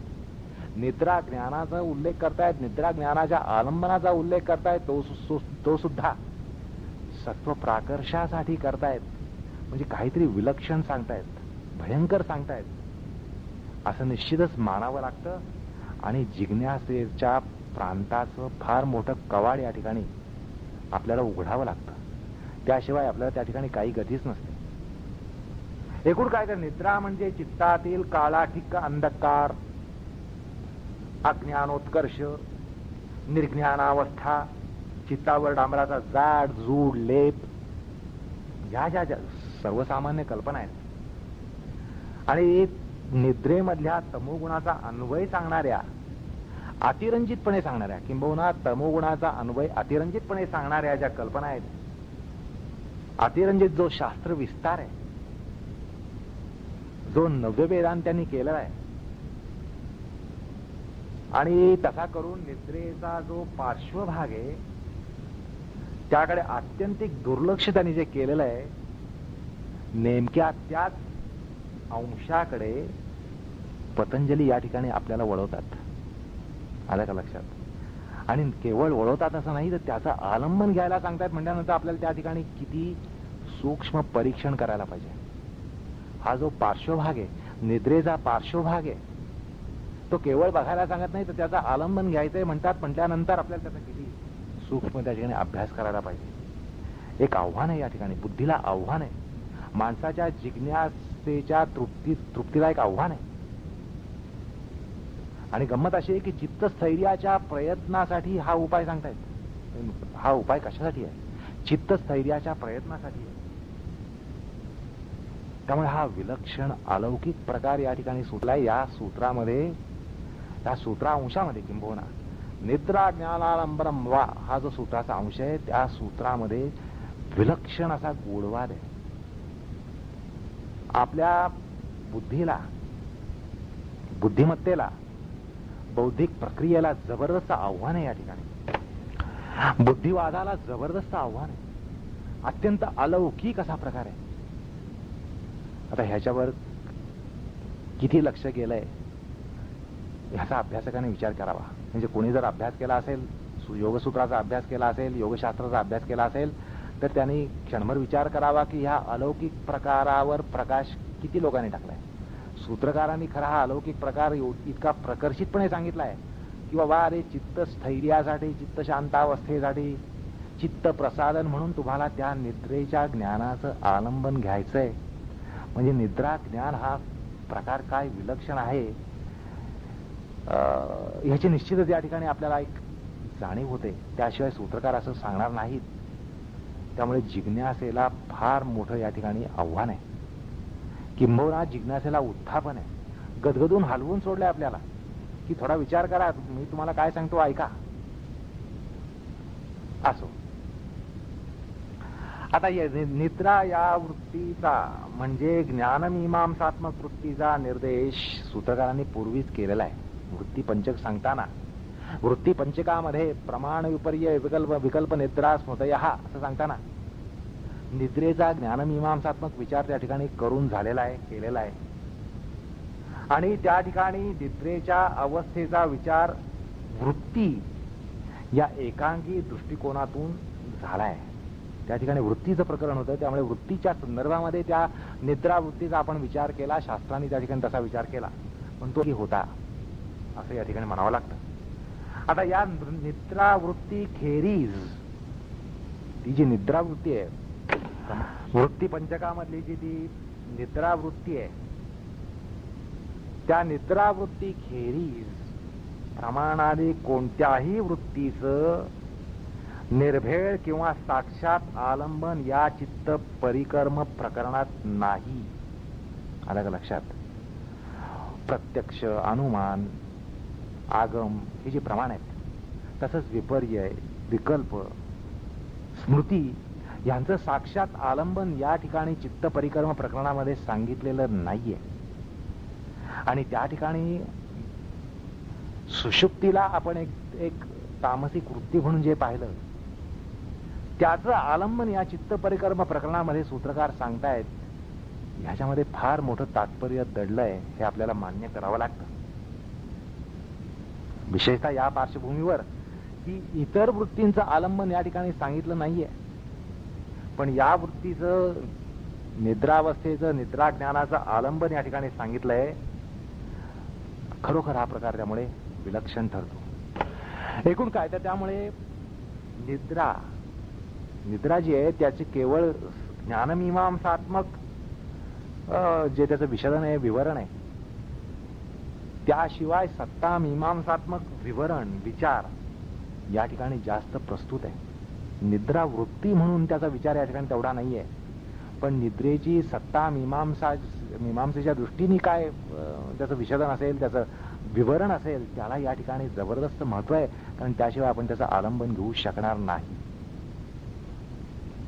आता असं आहे, निद्रा ज्ञान आणि निद्रा ज्ञानाचं आलंबन या ठिकाणी सांगितलंय. तर पहिले जबरदस्त प्रश्न निर्माण होतो, मोठा प्रश्न, बिकट समस्या निर्माण होते ती अशी की कोणतंही ज्ञान हे प्रत्यक्ष, अनुमान, आगम याद्वारा होतं. आलं का लक्षात? आणि हे सूत्रकारांचं मत आहे, पातंजल शास्त्राचं मत आहे, योगशास्त्राचं मत आहे, योगदर्शनाचं मत आहे, ज्ञानाची कर्ण 3: प्रत्यक्ष, अनुमान, आगम. याशिवाय चौथं करण शास्त्राने सांगितलेलं नाहीये. किंबहुना सगळ्या करणांना या ठिकाणी अंतर्भूत केलेलं आहे. तुम्ही जी जी म्हणून ज्ञानाची कर्ण मानाल त्या सगळ्यांचा या ठिकाणी अंतर्भाव आहे असं आपल्याला या ठिकाणी म्हणावं लागतं. आणि ते आपण पूर्वीच म्हटलंय, प्रमाणत्रय यांचा विचार करताना आपण त्या ठिकाणी पाहिलं की इतर जी प्रमाणशास्त्राने मानली ती सगळी या ठिकाणी अंतर्भूत होतात. पण असं आहे की या ठिकाणी निद्रागत जे ज्ञान असतं ते ज्ञान काही प्रत्यक्ष असू शकत नाही. म्हणजे आपल्याला निद्रा ज्ञानाचं या ठिकाणी मंथन करायचंय, निद्रा ज्ञान काय आहे हे समजून घ्यायचंय. मग पहिली समस्या अशी निर्माण होते की निद्रा ज्ञान जे आहे ते प्रत्यक्ष असू शकत नाही, कारण मी झोपलो आहे अशा प्रकारची प्रत्यक्ष वृत्ती कधीच उठत नाही. आलं का लक्षात? मी झोपलो आहे अशी वृत्ती जर उठत असेल ती आपण झोपलेलो नाही हे सूर्यप्रकाशा इतकं स्पष्ट आहे. या ठिकाणी गमतीदार प्रसंग आठवतो.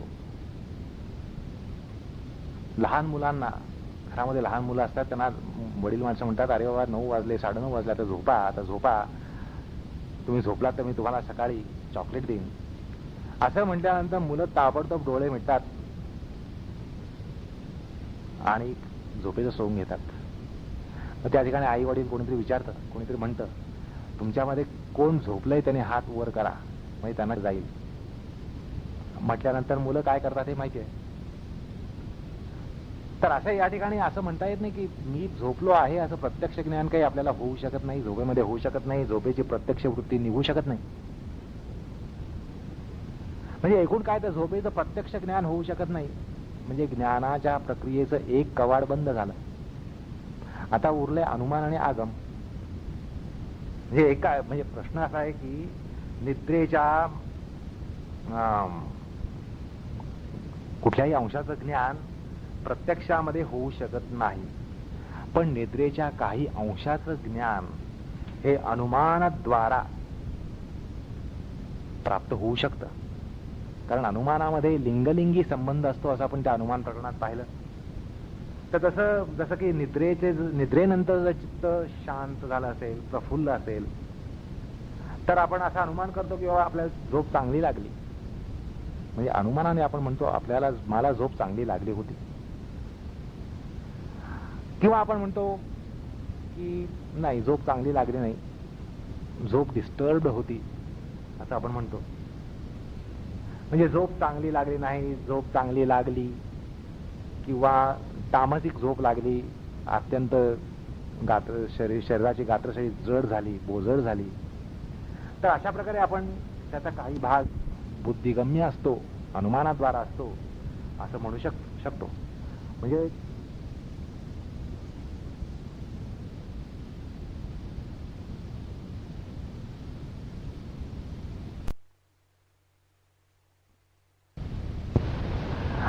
किंवा आपण म्हणतो की नाही, झोप चांगली लागली नाही, झोप डिस्टर्ब्ड होती असं आपण म्हणतो. म्हणजे झोप चांगली लागली नाही, झोप चांगली लागली, किंवा तामसिक झोप लागली, अत्यंत शरीराची गात्रशैली जड झाली, बोजड झाली. तर अशा प्रकारे आपण त्याचा काही भाग हा बुद्धिगम्य असतो, अनुमानाद्वारा असतो असं म्हणू शकतो. म्हणजे निद्रेचा काही भाग हा ज्ञानगम्य असतो असं अनुमानाला अनुलक्षून आपल्याला म्हणता येतं. म्हणजे निद्रेतील मनोवैज्ञानिक भाग जो असतो त्याचं आपल्याला अनुमानाद्वारा ज्ञान होतं. निद्रेतला जो मनोवैज्ञानिक सायकोलॉजिकल भाग असतो त्याचं आपल्याला अनुमानाद्वारा ज्ञान होऊ शकतं. आणि त्यापेक्षा काही जास्त ज्ञान होऊ शकत नाही. झोप कशी असते, झोप कशी लागली, झोपेमध्ये हे काही आपल्याला अनुमानाद्वारा काढता येत नाही, करता येत नाही, ते समजून घेता येत नाही. झोप लागली होती एवढ्याच गोष्टीचं अनुमान हे होऊ शकतं. आलं का लक्षात? झोप लागली होती किंवा कशा प्रकारची लागली एवढ्याच गोष्टीचं अनुमान आपल्याला करता येतं. त्यापेक्षा काही जास्त अनुमान आपल्याला करता येत नाही हे निश्चितच आहे. झोप लागली म्हणजे काय झालं हे काही आपल्याला अनुमानाद्वारा सांगता येत नाही. त्यामुळे अनुमान प्रमाण सुद्धा या ठिकाणी बर्बाद होतं, त्याचाही उपयोग करता येत नाही.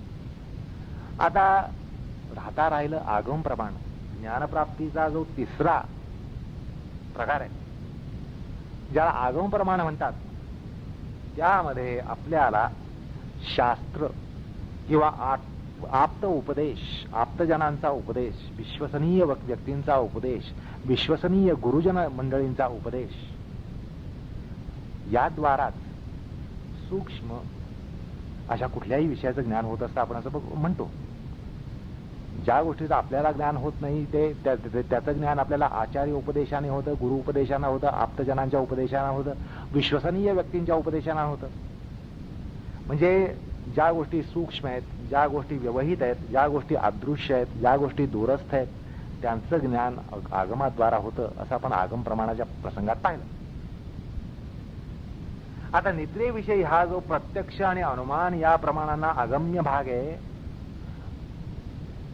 त्याचं ज्ञान शास्त्राद्वारा ग्रहण करून निद्रेविषयी ज्ञान प्राप्त करून घ्यावं, हाच या ठिकाणी एकमेव पर्याय असतो. निद्रा ज्ञानाचं आलंबन घ्यायचं म्हणजे निद्रा ज्ञान पाहिजे. निद्रा ज्ञान पाहिजे म्हणजे ते प्रत्यक्षाद्वारा नाही, अनुमानाद्वारा नाही, म्हणजे आगमाद्वारा केवळ प्राप्त आहे, शास्त्राद्वारा केवळ प्राप्त आहे.